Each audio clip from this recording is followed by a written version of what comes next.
Lusa Corporation presents Wings of Mercy with narration written by Jerry Witt.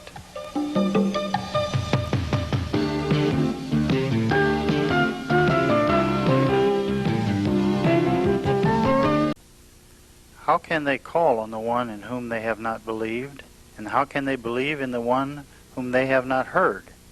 And how can they hear without a preacher? Romans 10, verse 14.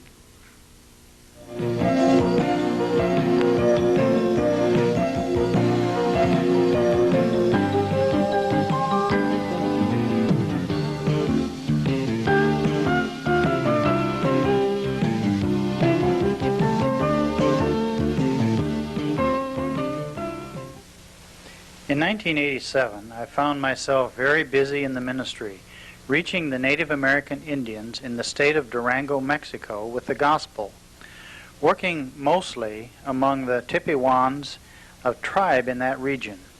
My greatest surprise was to find vast zones of people in these mountains of the Sierra Madre Occidental without any gospel witness at all. These people belong to strange cultures and languages apart from the Mexican culture and Spanish language, true frontiers of the gospel in our country. Over 400 years ago, the Native Americans of these areas had fled deep into the rugged mountains to avoid being enslaved and made to work in mines and on plantations by the earlier Spanish settlers. They still live deep in the mountains and canyons, in small villages and individual huts, never having heard the saving message of Jesus Christ.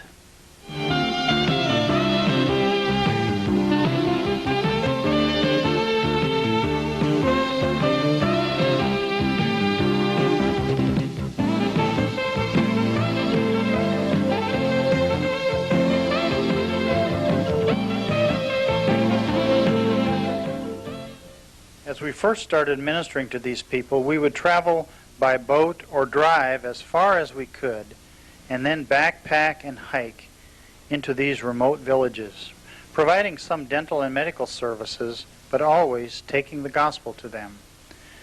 It would often take days of hiking to reach one small village or one group of people. Burdened in my spirit because of the enormity of the task at hand, in prayer, I ask the Lord, how are we to reach these people?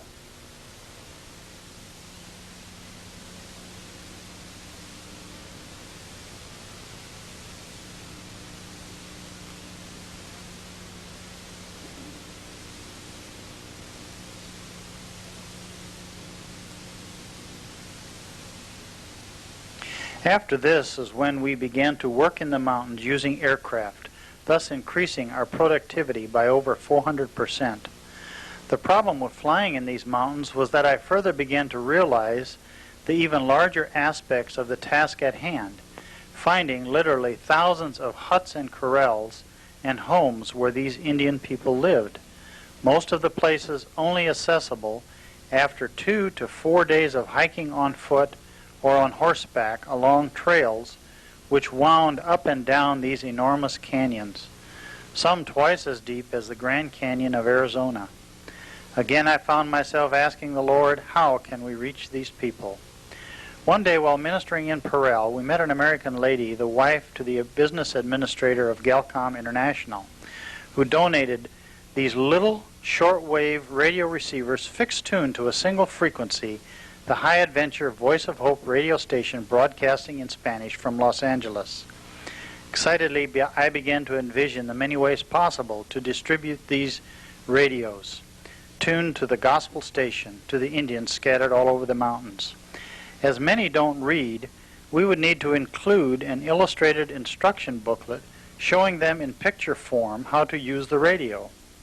We would send bulk amounts into the remote areas via converted Indians that we had contact with, by truck, mule pack, on foot, or any way possible. Then a thought occurred to me. Why not distribute these radios to each hut in the mountains by means of a special box attached to a tiny parachute? Very excited by this thought, I called Galcom International Brethren in Canada, who manufactured these radios, and received a positive answer from them for this vision. They would supply us with the Galcom radios. We immediately began to construct and test the cardboard boxes and parachutes. In May of 1998, we had the privilege of completing the first phase of this project, concentrating most of our drops in the state of Navarrete among the Cora Indians. Two things which strike me about these radios. The first is we eliminate a great language barrier to hearing the gospel, since we don't have to depend on the recipient's need to read or write. And secondly, the devices are solar powered. The solar panel powers the radios and also recharge the nickel-cadmium batteries included with the radios.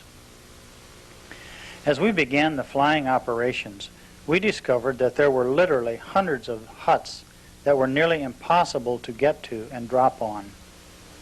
I had never been down in the holes in canyons like these before, and we were amazed at the hundreds and hundreds of huts in the most impossible places, and astonished that people actually live in these places.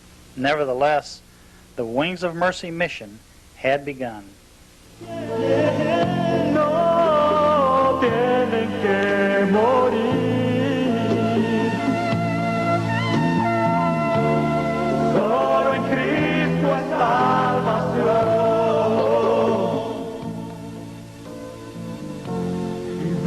It was so exciting to see people running out of their huts and waving frantically, running straight to the falling parachute, and then wave at us as we came around the next time.